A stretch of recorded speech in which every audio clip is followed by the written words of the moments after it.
Radio Kantipur, radio राष्ट्रको।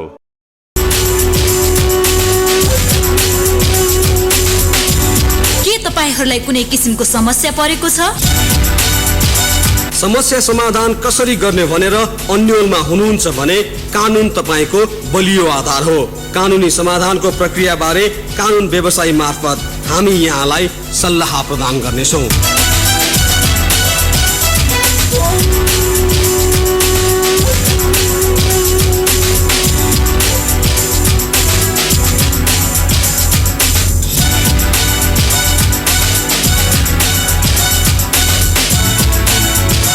Radio Kantipur, radio राष्ट्रको सुन्दै हुनुहुन्छ। कार्यक्रमको नाम हो कानुनी बहस र परामर्श।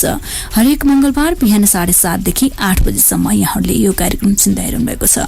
कार्यक्रम कानुनी बहस र परामर्शमा यहाँहरूलाई परेका समस्या र समस्या समाधानका कानुनी प्रक्रियाका विषयमा प्रत्यक्ष रूपमा कानुनी व्यवसाय मार्फत यहाँलाई हामीले सल्लाह प्रदान गर्दै आइरहेका छौँ। आज पनि हामी छलफल नै गर्नेछौँ पछिल्लो समयमा सुगौली सन्धि लगायतको प्रमाण र तथ्यका आधारमा नेपालले लिम्पियाधुरा सहितको नक्सा सार्वजनिक गरे लगत्तै छिमेकी मुलुक भारतसँगको सम्बन्धमा चिसोपना देखिएको छ। अतिक्रमित भूमि फिर्ता ल्याउने उपाय के हुन सक्छ? राष्ट्रिय र अन्तर्राष्ट्रिय कानूनको विषयमा केन्द्रित रहेर आज हामी छलफल गर्नेछौँ। छलफलको लागि आज हामीसँग कार्यक्रम अवधिभर रहनेछ संविधानविद डाक्टर चन्द्रकान्त गेवालीजी हुनुहुन्छ। उहाँसँग हामी यो अतिक्रमित भूमिको विषयमा केन्द्रित रहेर कुराकानी गर्नेछौँ। स्वागत तथा अभिवादन। म हुँ कमला र प्रविधिमा संयोजन गरिरहनु भएको छ लक्ष्मीजीले। कानुनी बहस र परामर्श कार्यक्रम हरेक मंगलबार बिहान 7:30 देखि 8 बजेसम्म सुन्दै आइरहनु भएको छ। कार्यक्रममा स्वागत गर्न चाहन्छु संविधानविद डाक्टर चन्द्रकान्त गेवालीज्यू।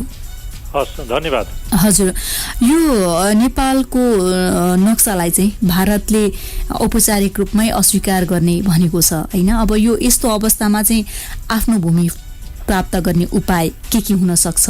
सुगौली सन्धिको वैधानिकता चाहिँ के हो? यहाँबाट कुराकानी सुरुवात गरौँ। पहिलो तपाईलाई मैले के भनौँ भन्दाखेरि अन्तर्राष्ट्रिय कानुनको आँखामा कुनै एक राष्ट्रले राजनीतिक र प्रशासनिक नक्सा सार्वजनिक गर्दैमा या कसैले चाहिँ त्यसलाई मैले औपचारिक रूपमा मान्यता दिँदैन भन्दैमा त्यसले चाहिँ वास्तवमा वैधानिकता प्राप्त गर्दैन अन्तर्राष्ट्रिय कानुनको आँखामा। तर राष्ट्रिय कानुनको आँखामा के हुन्छ भन्दाखेरि जस्तो भारतीय सरकारले राजनीतिक प्रशासनिक नक्सा चाहिँ लिपुलेक, कालापानी र लिम्पियाधुरालाई आफ्नोमा पार्ने गरी राजनीतिक र प्रशासनिक नक्सा सार्वजनिक गरेको छ। त्यो नक्सा चाहिँ एकपक्षीय थियो। त्यतिखेर तत्कालै नै नेपाल सरकारले पनि त्यसलाई कन्डेम गर्दै आफ्नो पनि राजनीतिक र प्रशासनिक नक्सा चाहिँ सार्वजनिक गर्नु पर्थ्यो। त्यो गरेन। अब हालाकि ढिलै भए पनि अहिले नेपाल सरकारले आफ्नो तर्फबाट नेपालको लिम्पियाधुरा, कालापानी र लिपुलेकलाई सुगौली सन्धिकै आधारमा राजनीतिक प्रशासनिक सीमारेखा कायम गर्ने गरी उसले नेपालको नक्सा सार्वजनिक गरेको छ। यो स्वागत योग्य कुरा छ। अब दुवै पक्षले आफ्ना नक्साहरू सार्वजनिक गरेका छन्। आफ्नो डोमेस्टिकेसन भनेर भनिन्छ यसलाई, अर्थात् आफ्नो कानुनहरूले आफ्नो संविधान अनुसार यसलाई चिन्ने गरी नक्साहरू दुवै पक्षले सार्वजनिक गरेको अवस्था छ। तर अन्तर्राष्ट्रिय कानुनको आँखामा दुवै पक्षको सहमतिबाट राजनीतिक नक्साहरू अहिलेको अवस्थामा प्रकाशित गरेको अवस्था छैन। यो स्थिति भइसकेपछि अहिले सरकारले इन्डियाले प्रकाशित गर्दाखेरि नेपाल सरकारले प्रकाशित गर्यो। त्यो गरेको एउटा साहस पनि लियो र उसले चाहिँ एउटा सानो राष्ट्र हुँ भनेर अल्झेर बसेन। संयुक्त राष्ट्रसङ्घका दुवै राष्ट्रहरू सदस्य राष्ट्र हुन्। त्यसै कारणले सानो ठुलो या जनसङ्ख्या या भूगोलले सानो ठुलो हुँदैन। त्यसै कारणले यसले एउटा सार्वभौमिक मुलुकको, एउटा स्वतन्त्र मुलुकको, स्वाधीन मुलुकको जुन व्यवस्था हुन्छ अन्तर्राष्ट्रिय कानुनमा त्यही बमोजिम आफूलाई पनि त्यो ठाउँमा उभ्याएको अवस्था छ। यसलाई चाहिँ अहिलेको सरकारलाई यो कदमलाई स्वागतयोग्य नै मान्नुपर्छ र यसलाई चाहिँ यही तरिकाले यो नक्सालाई एउटा भोलि इन्डियासँग डिप्लोमेटिक वार्ता गर्दा या पोलिटिकल नेगोसिएसन गर्दाखेरि यो आधार बन्न सक्छ। एउटा राजनीतिक नक्सा या प्रशासनिक नक्सा या भोलि चाहिँ संविधान संशोधन गर्दा पनि एउटा आधार हाम्रो देशको तर्फबाट बन्न सक्छ डाइलगका कुराहरू गर्नलाई। तर यो नै अन्तिम अवस्था हो र यो नक्सा सार्वजनिक गर्दैमा, संविधान संशोधन गर्दैमा यो चाहिँ अन्तिम भयो भन्न मिल्दैन। अब तपाईको जहाँसम्म सुगोली सन्धिको कुरा छ, सुगोली सन्धिको यसको वास्तवमा हेर्ने भने 4 मार्च 1816 मा चाहिँ सुगोली सन्धि तत्कालीन अवस्थामा ब्रिटिस इस्ट इन्डिया कम्पनी र नेपाल सरकार बीच भएको हो भन्ने गरिएको अवस्था छ। अब यसको वैधानिकता कति छ, यसमा सक्षम पार्टीहरू दुवै पक्ष थिएनन्, या त्यो ब्रिटिस इस्ट इन्डिया कम्पनी बेलायती थियो थिएन, या इन्डिया नै थियो थिएन, त्यसको रिप्रेजेन्टेसन गर्दै गर्दैन, या यसको चाहिँ दुवै पक्षले सही छाप गरेका छन् छैनन्, र एउटा party British east India company diesel हुँदाखेरि भङ्ग हुँदाखेरि यसको वैधानिकता के हुने, अन्तर्राष्ट्रिय कानुनको आँखामा के हुने, या भोलि आइसिजेमा व्याख्या गर्दा यसलाई के हुने भन्ने वैधताको प्रश्न पनि ज्यूका त्यौँ छन्। हजुर, हजुरसँगै जोडेर मैले एउटा प्रश्न के गर्न चाहे भने यो इस्ट इन्डियाले कम्पनीले चाहिँ बनाएको म्यापमा चाहिँ सुरुमा चाहिँ लिम्पियाधुरा मुहान भएको नदीलाई नै अन्तर्राष्ट्रिय सीमा देखाएको छ भन्ने कुरा पनि उठिरहेछ नि त। हजुर, हो। अब यसमा मैले के भन्छु भन्दाखेरि जुन चाहिँ नेपालले जितेको नेपाली सेनाले त्यतिखेर तत्कालीन अवस्थामा नेपालले जितेको के थियो भन्दाखेरि पश्चिममा कुमाऊ किङडम, गढवाल किङडम र सतलजसम्म नेपाली सेनासम्म त्यहाँसम्म जितेको थियो। पूर्वमा हेर्नुहुन्छ भने कालिम्पोङ, सिक्किम र दार्जिलिङसम्म तराईका धेरै ठुलो भूभाग क्षेत्रमा नेपालले जितेको थियो।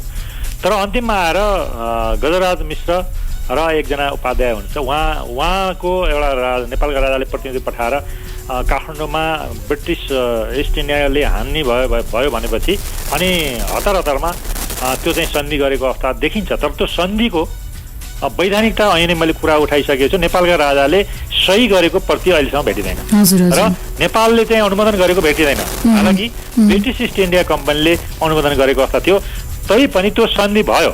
सन्धि भइसके पछाडि नेपालले ठुलो भूभाग चाहिँ गुमाएको अवस्था देखिन्छ।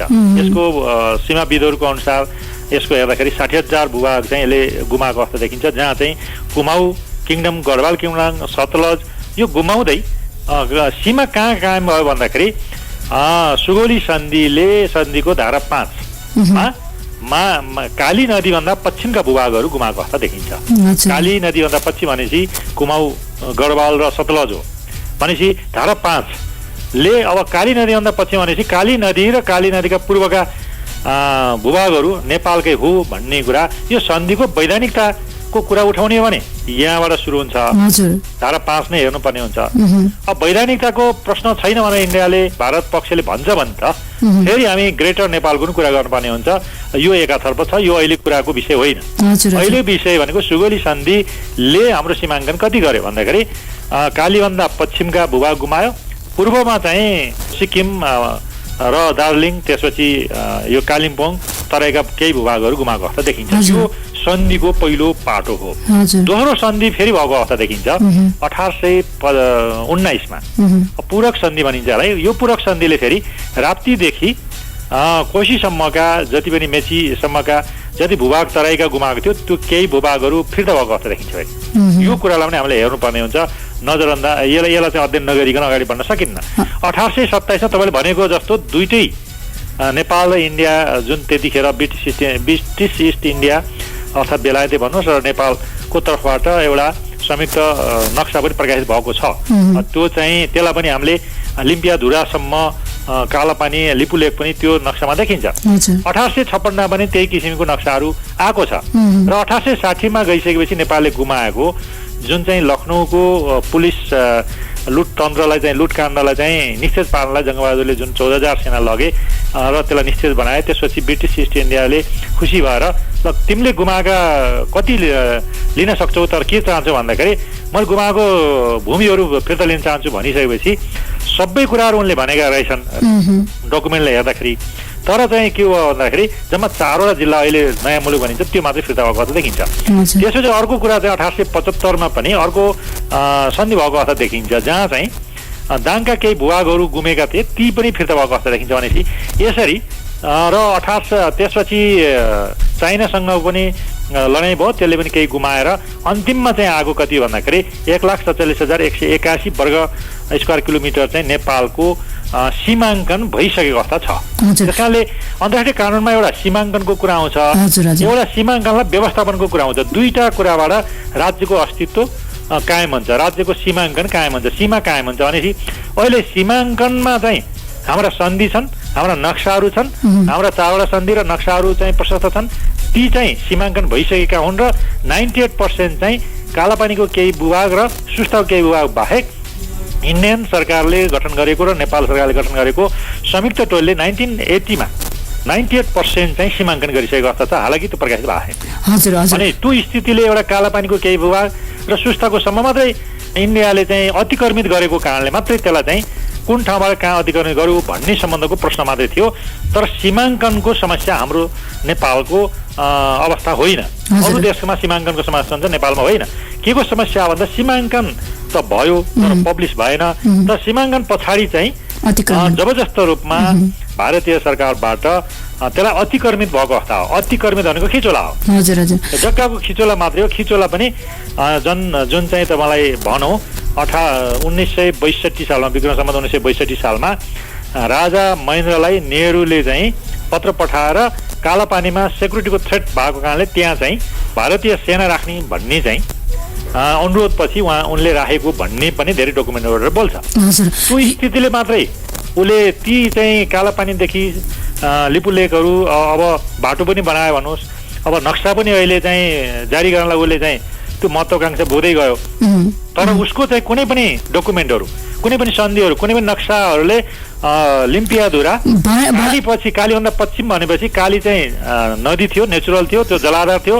त्योभन्दा पश्चिमको भूभाग बाहेक अरू नेपालको त्यसभन्दा अगाडिको काली नदी र त्यसमा अगाडिका सबै भूभागहरू पूर्वको भूभाग नेपालले पाएको छ, जहाँ चाहिँ 1860 को सन्धिले पनि सुगौली सन्धिलाई एड्रेस गर्छ। हजुर, भनेपछि हाम्रा सन्धि र प्रमाणहरू हेर्दाखेरि चाहिँ ती हाम्रा हुन् भन्ने देखिन्छ होइन। तर अब चाहिँ यसलाई चाहिँ भारतले गम्भीर रूपमा लिएको देखिँदैन होइन। भनिसकेपछि अब यो अतिक्रमित भूमि चाहिँ फिर्ता ल्याउने उपाय चाहिँ के हुन सक्छ? अब यो मुद्दालाई चाहिँ अन्तर्राष्ट्रियकरण गर्न सकिन्छ कि सकिँदैन, अब गर्नु हुन्छ कि हुँदैन भन्ने प्रश्न पनि त्यहाँनिर रहन्छ। हजुर, हामी एकछिनमा कुराकानी गर्नेछौँ।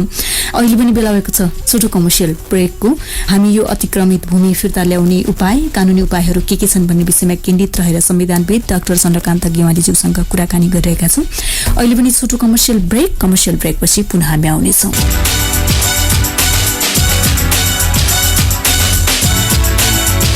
रेडियो राष्ट्रको रेडियो कान्तिपुर सुन्दै हुनुहुन्छ। कार्यक्रमको नाम हो कानुनी बहस र परामर्श। हरेक मंगलबार बिहान 7:30 देखि 8 बजेसम्म यहाँहरूले यो कार्यक्रम सुन्दै आइरहनु भएको छ। कार्यक्रम कानुनी बहस र परामर्शमा आज हामीले सुगौली सन्धि लगायतको प्रमाण र तथ्यका आधारमा नेपालले लिम्पियाधुरा सहितको नक्सा सार्वजनिक गरे लगतै छिमेकी मुलुक भारतसँगको सम्बन्धमा चिसोपना देखिएको छ। अतिक्रमित भूमि फिर्ता ल्याउने उपायहरू के हुन सक्छन्? राष्ट्रिय र अन्तर्राष्ट्रिय कानूनको विषयमा केन्द्रित रहेर आज हामीले संविधानविद डाक्टर चन्द्रकान्त गेवालीज्यूसँग कुराकानी गरिरहेका छौँ। पुनः म स्वागत गर्न चाहन्छु संविधानविद डाक्टर चन्द्रकान्त गेवालीज्यू। हजुर, अब यो जुन हामीले अघि सीमाको कुरा गर्यौं, सन्धि नक्साको प्रमाणको आधारमा चाहिँ नेपालको हो भनेर भन्ने देखिए तापनि यो चाहिँ भारतले अतिक्रमित नै गरिसकेको अवस्था देखियो होइन। अब त्यो फिर्ता ल्याउने उपायहरू के हुन सक्छन्?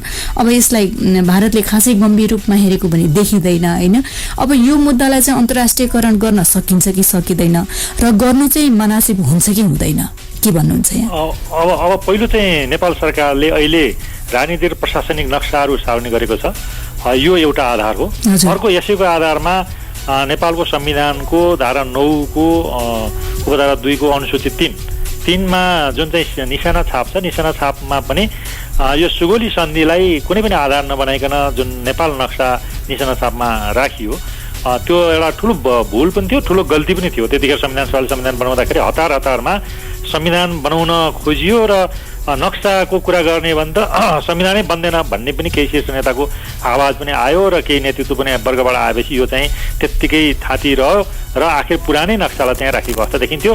अन्य विश्वको मुलुकका हेर्नुहुन्छ भने कुनै पनि संविधानले आफ्नो सार्वभौमिकता चाहिँ गुमाउने गरी संविधानमा संशोधन हुन सक्दैन। अब यो संशोधन गर्नलाई सरकार लागिरहेछ। यो संशोधन गर्न चाहिँ आवश्यक छ छैन भन्दाखेरि धारा 4 हेर्ने भने यो संविधान जारी गर्दाखेरिको जुन कायम भएको क्षेत्र छ, त्यो क्षेत्र एउटा चाहिँ सुगौली सन्धिले पनि कायम गरेको छ, अरू 4वटा सन्धिले पनि कायम गरेको छ, त्यो क्षेत्रलाई एड्रेस गर्छ। र धारा 4 कै अर्को खमा अर्कोमा पनि हेर्ने भने यो संविधान जारी भएपछि को क्षेत्र प्राप्त क्षेत्र भनेपछि त्यसले पनि त्यो क्षेत्रलाई चाहिँ एड्रेस गर्ने हुन्छ। त्यसै कारणले क्षेत्रफलको सन्दर्भमा 1,47,181 वर्ग किलोमिटरलाई यसले एड्रेस गरिसकेको छ। पछि प्राप्त हुने चाहिँ 310 स्क्वायर फुट छ जुन चाहिँ अतिक्रमित भएको छ, त्यसलाई चाहिँ सेटल गरेर आउने जुन लिम्पियाधुरा, कालापानी र लिपुलेको 310 स्क्वायर फुट किलोमिटर त्यो चाहिँ जोड्ने हो भने 1,47,491 वर्ग स्क्वायर किलोमिटर चाहिँ यो संविधानले धारा 4ले नै एड्रेस गर्छ। यो उल्लेखै गर्नुपर्छ भन्ने पनि छैन। र अर्कोतर्फ के छन्, सार्वभौमिकता यदि चाहिँ भोलि डायलग गर्दाखेरि, पोलिटिकल नेगोसिएसन गर्दाखेरि केही भाग हामी गुमाइयो भने त फेरि सार्वभौमिकता चाहिँ संविधानले गुमाउन चाहिँ कहिले पनि परिकल्पना गरेकै छैन। कुनैका संसारका मुलुकका कुनै संविधानले त्यो लेखेकै छैन।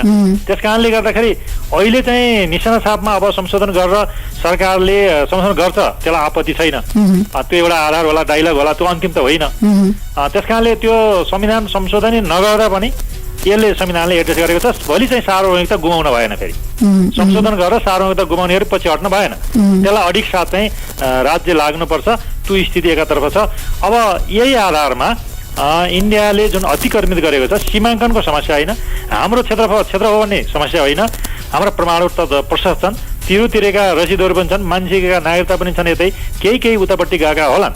तर यी चाहिँ सबै डकुमेन्टहरू कलेक्सन गर्नु पर्यो। कलेक्सनको आधारमा तथ्य पत्ता लगाउनु पर्यो। तथ्य पत्ता लगाइसकेपछि कानुनी आधार टेकेर, अन्तर्राष्ट्रिय कानुन टेकेर इन्डियन सरकारसँग पहिला चाहिँ सुरुमा एउटा सचिव स्तरीय पनि गर्न सकेला, केही तयारीको उसमा परराष्ट्र मन्त्री स्तरीय पनि डायलग हुन सक्ला, या प्रधानमन्त्री टु प्रधानमन्त्रीमा 1 to 1 पनि डायलग गरेर कूटनीतिक वार्ता नै सबैभन्दा महत्त्वपूर्ण कुरा हुन्छ हो। अथवा त्यो भएन भने अन्तर्राष्ट्रियकरण पनि गर्न सकिन्छ हामीसँग भएका यी प्रमाणको आधारमा। तर अब अन्तर्राष्ट्रियकरण गर्नु भनेको त्यहाँ पुगिसकेपछि जे निर्णय हुन्छ त्यसलाई चाहिँ स्वीकार्नु हो फेरि, हैन त? अब अन्तर्राष्ट्रियकरण गर्नको लागि पहिलो त 1 to 1 कुराहरू गरेर त्यति गर्दा पनि इन्डियन सरकारले मानेन र उसले अतिक्रमण गरेकै मेरै हो भन्छ भने 1962 मा राजा महेन्द्रले जुन सेनाहरू बस्न अनुमति दिएको त्यो पोजिसन मात्रै हुन्छ। एउटा भोगाधिकार, हाम्रो ओनरसिप छ, ओनरसिपलाई भोगाधिकारले रिप्लेस गर्न सक्दैन। एउटा त्यो आधार पनि छ। त्यो यदि गर्दै पनि वार्ताबाट, डिप्लोमेटिक वेबाट पनि भएन भने अन्तर्राष्ट्रियकरण गर्न सकिन्छ। अन्तर्राष्ट्रियकरण चाहिँ हामी संयुक्त राष्ट्रसङ्घका सदस्य राष्ट्र हौँ, दुवै राष्ट्र हौँ। त्यस कारणले संयुक्त राष्ट्रसङ्घको बडापत्रलाई मान्नै पर्छ। बडापत्रको धारा 2 को धारा 4 मा पनि कुनै पनि ठुलो राष्ट्र या सम्पन्न राष्ट्र या वेपनमा चाहिँ शक्तिशाली राष्ट्र भयो भन्दैमा अन्तर्राष्ट्रिय सीमालाई चाहिँ उसले सम्मान गर्नुपर्छ र उसलाई चाहिँ इन्क्रोचमेन्ट गर्न हुन्न भन्ने चाहिँ त्यो पालना इन्डियन सरकारले या नेपाल सरकार दुवैले गर्नुपर्ने हुन्छ। त्यो स्थिति भइसकेपछि अब संयुक्त राष्ट्रसङ्घमा हामीले उठाउन पनि सकिन्छ। त्यसभन्दा पहिला ब्रिटिस इस्ट इन्डिया कम्पनीलाई ब्रिटिसको संसदले चाहिँ खारेज गरिसकेपछि कम्ती नै ब्रिटिस सरकारलाई एउटा मेडिएटरको भूमिका नि खेल्न गरी चाहिँ हामीले आह्वान गर्न सक्ने हुनसक्छ। एउटा तटस्थ बसेर ल के हो त भनेर त्यो पनि एउटा त्यो बाटो पनि हुनसक्छ। त्यो बाटोबाट हामीले गुमेको अथवा अतिक्रमित भएको पनि यो हो भनेर यकिन गरेर फिर्ता पनि गर्न सक्ने ठाउँ छ एकातर्फ। अर्कोतर्फ इन्डियन सरकारले आइसिजेमा जान मान्दैन। यदि चाहिँ आइसिजेमा जानलाई चाहिँ दुई पक्षको सहमति बेगर त्यहाँ जान सकिँदैन। त्यस कारणले हामी चाहिँ सेक्युरिटी काउन्सिल र महासभामा पनि जुन चाहिँ भिटो पावर भएका मुलुकहरू छन्, पाँचवटा बिग कन्ट्रीहरू, ती कन्ट्रीहरूसँग चाहिँ हामी कूटनीतिक वार्ता या कूटनीतिक पहल या कूटनीतिक तौरले कन्फिडेन्सी लिएर यी सबै डकुमेन्टहरू देखाउँदै उहाँहरूलाई कन्फिडेन्सीमा लिएर यो चाहिँ लिपुलेक, कालापानी र लिम्पियाधुरा चाहिँ नेपालकै हो भन्ने चाहिँ कन्भिन्सिङ पावर र त्यो डायलग र टावरिङ पर्सनालिटीको माध्यमबाट चाहिँ या कूटनीतिक पहलबाट त्यो चाहिँ हाम्रो पक्षमा पार्न सकिन्छ। यदि त्यो चाहिँ बाट पनि हुन सकेन भने सेक्युरिटी काउन्सिल या महासभाले पनि इन्डियन सरकार आइसिजेमा जानलाई उसले गएन भने पनि एकपक्षीय रूपमा त्यहाँ चाहिँ जा भनेर चाहिँ उसले रिकमेन्डेसन गर्न सक्छ र आइसिजेमा यी सबै डकुमेन्टको आधारमा मुद्दा लड्न पनि सकिन्छ। र लडिसके पछाडि अहिले हेर्नु जाने 700 चान्चुन मुद्दाहरू त्यहाँ पनि अझै पनि छन् र त्यसको आधारमा यी सबै डकुमेन्ट केलाएर त्यो जोडिक्सन पनि क्रिएट गर्न सकिन्छ र हाम्रो जग्गा फिर्ता गर्न नसक्ने भन्ने कुरा हाम्रो ओनरसिप प्राप्त छ। केवल भूमि मिचिएको मात्रै हो। त्यो मिचिएको व्यवस्थापनमा हाम्रो ओपन बोर्डर भयो, क्लोज बोर्डर भएन, हाम्रो चाहिँ रेगुलेटेड बोर्डर भएन। त्यसै कारणले गर्दा उसले चाहिँ आफ्नो शक्ति देखाएर यो चाहिँ अतिक्रमण हजुर हजुर अवश्य पनि यहाँले भनेको जस्तो अब संयुक्त राष्ट्र संघको सुरक्षा कमिटीले कसरी हेर्ला, राष्ट्रसङ्घलाई चाहिँ महत्त्वपूर्ण नलाग्न पनि सक्छ होइन। अब यस्तोमा चाहिँ अन्तर्राष्ट्रिय समर्थन जुटाउन के गर्ने होइन। अब योभन्दा अगाडि पनि त नाकाबन्दीको बेलामा भूपरिवेष्टित मुलुकमाथि अन्याय भयो भनेर कोही पनि त आएनन् नि त होइन। भनेपछि अब पनि आउलान् त भन्ने प्रश्न पनि फेरि त्यहाँनिर जोडिन्छ होइन। अहिले चाहिँ यो 20औं शताब्दीको नेपाल होइन, नेपाली जनता पनि धेरै शिक्षित भइसकेर राष्ट्रिय अन्तर्राष्ट्रिय मञ्चमा उनीहरूले बोल्न सक्छन्, लबिङ गर्न सक्छन्। त्यस कारणले पहिलो चाहिँ नेपाल सरकारले नै यी केही पनि उपायहरू अवलम्बन गर्दा पनि उपाय निस्केन भने भिटो पावर भएका कन्ट्रीलाई उही कूटनीतिक माध्यमबाटै आफ्नो पक्षमा कन्फिडेन्सी बिल्डअप गराएर आफ्नो पक्षमा ल्याउनु नै सबैभन्दा महत्त्वपूर्ण हो। सुरक्षा परिषद या महासभा पनि त्यो लबिङ बार र भिटो पावर भएका कन्ट्रीलाई नै त्यो चाहिँ अन्डरस्ट्यान्डिङ गराएर कूटनीतिक पहलबाटै नै यो समस्या समाधान गर्न सकिन्छ। अन्यथा चाहिँ यो चाहिँ हामी सैनिक शक्ति देखाएर या लडाइँ गरेर हामीले लड्ने कुरा होइन। त्यस कारणले यो चाहिँ अहिले 21औं शताब्दी हो। 21औं शताब्दीलाई इन्डियन सरकारले पनि त्यसै नजरअन्दाज गर्न मिल्दैन। ठुलो राष्ट्र भए पनि उत्तिकै चाहिँ नेसनको सभरेन्टी छ, सानो राष्ट्र पनि उत्तिकै राष्ट्रको सार्वभौमिकता छ।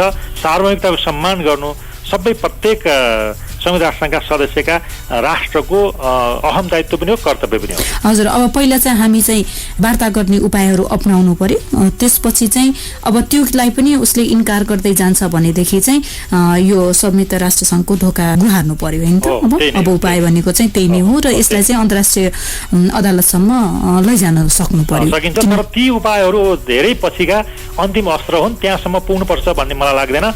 पहिलो चाहिँ नेपाल सरकार पनि सक्षम छ इन्डियन सरकारसँग 1-to-1 डायलग गरेरै फेरि अन्तर्राष्ट्रिय अदालतले गरेको निर्णय नै त फेरि अन्तिम निर्णय हुन्छ नि त फेरि होइन। त्यो अन्तिम हुन्छ र त्यो त्यहाँसम्म जानुभन्दा एउटा छिमेकी मुलुक सधैँको छिमेकी सधैँको चाहिँ ओपन बोर्डर भएको त्यस कारणले गर्दाखेरि यो रोटी र बेटी भन्ने पनि उनीहरूले भनिरहेछन्, एउटा भाइ दाजुभाइ भन्ने पनि भनिरहेछन्। यो अवस्थामा एउटा छिमेकी मुलुकसँग हामीले एउटा कूटनीतिक वार्ता कूटनीतिक पहलबाट नै सबैभन्दा उत्तम उपाय हुन्छ। एकैचोटि संयुक्त राष्ट्रसँग पुग्ने या आइसिसीमा पुग्दाखेरि त्यति राम्रो सन्देश जान सक्दैन। त्यहाँ ती भनेका अन्तिम अस्त्र हुन् जहाँ चाहिँ हाम्रा डकुमेन्टहरू, हाम्रा सन्धिहरू, सम्झौताहरू, हाम्रा प्रमाणहरू आधारमा हेर्ने भने भोलि चाहिँ इन्डियन सरकार पनि त्यो पछि हट्नुपर्ने स्थिति छ। उसलाई चाहिँ 1962 को जुन नेहरूको पत्रबाट भोगाधिकार अर्थात् त्यहाँ बस्न कालापानी सेना बस्न मात्रै दिएको आधार हामीले प्रमाणहरू खोज्छौँ भने त्यो सबैभन्दा महत्त्वपूर्ण अन्तिम अस्त्र हुन्छ। 2015 सालमा पनि सुशील कोइरालाले जुन चाहिँ फोनमा वार्ता गरेको अवस्था छ त्यो अवस्थामा पनि इन्डियन सरकारले केही भन्न सकेको अवस्था देखिन्न। ती डकुमेन्टहरू पनि हामीले जुटाउनु पर्ने हुन्छ। यो सबैभन्दा महत्त्वपूर्ण डिप्लोमेटिक अन्डरस्ट्यान्डिङ गराउने या कूटनीतिक पहल नै हो। हजुर अब पहिलो चाहिँ हामी कूटनीतिक पहलतिर लाग्नु पर्यो, त्यो नै उत्तम उपाय हो। त्यसपछि मात्रै अब केही पनि उपाय लागेन भने चाहिँ अन्तर्राष्ट्रिय अदालत जानु नै हो। त्यसमा चाहिँ पनि हामी अदालत जान एकैचोटि सक्दैनौँ, परिषदमा जान्छौँ मार्फत या सभा मार्फत त्यसले चाहिँ उसले रिकमेन्डेसन गर्यो भने त्यहाँ जान सक्छौँ। हजुर त्यसपछि मात्रै हामी अर्को प्रक्रियामा जान सक्छौँ र प्रमाणको आधारमा चाहिँ जान सकिने आधारहरू हामीसँग छन् भनेर भन्ने कुरा चाहिँ हो होइन। हजुर यति धेरै कुरा जानकारी गराइदिनु भयो, त्यसको लागि संविधानविद डाक्टर चन्द्रकान्त गेवालीज्यू यहाँलाई म धेरै धेरै धन्यवाद दिन चाहन्छु। आज हामीले सुगौली सन्धि लगायतको प्रमाण र तथ्यका आधारमा नेपालले लिम्पियाधुरा सहितको नक्सा सार्वजनिक गरे लगतै छिमेकी मुलुक भारतसँगको सम्बन्धमा चिसोपना देखिएको छ। अतिक्रमित भूमि फिर्ता ल्याउने उपाय, राष्ट्रिय र अन्तर्राष्ट्रिय कानूनहरू के हुन सक्छन् यसै विषयमा नै केन्द्रित रहेर संविधानविद डाक्टर चन्द्रकान्त गेवालीज्यूसँग कुराकानी गर्यौं। समय दिनुभएकोमा उहाँलाई धेरै धेरै धन्यवाद दिँदै प्रविधिमा संयोजन गरिरहनु भएकोमा लक्ष्मीजीलाई पनि धेरै धेरै धन्यवाद दिँदै अर्को साताको मंगलबार बिहान 7:30 देखि 8 बजेसम्म कार्यक्रम कानूनी बहस र परामर्शमा पुनः भेट्ने बाचा गर्दै अहिलेलाई म कमला पनि बिदा हुन चाहन्छु। नमस्ते।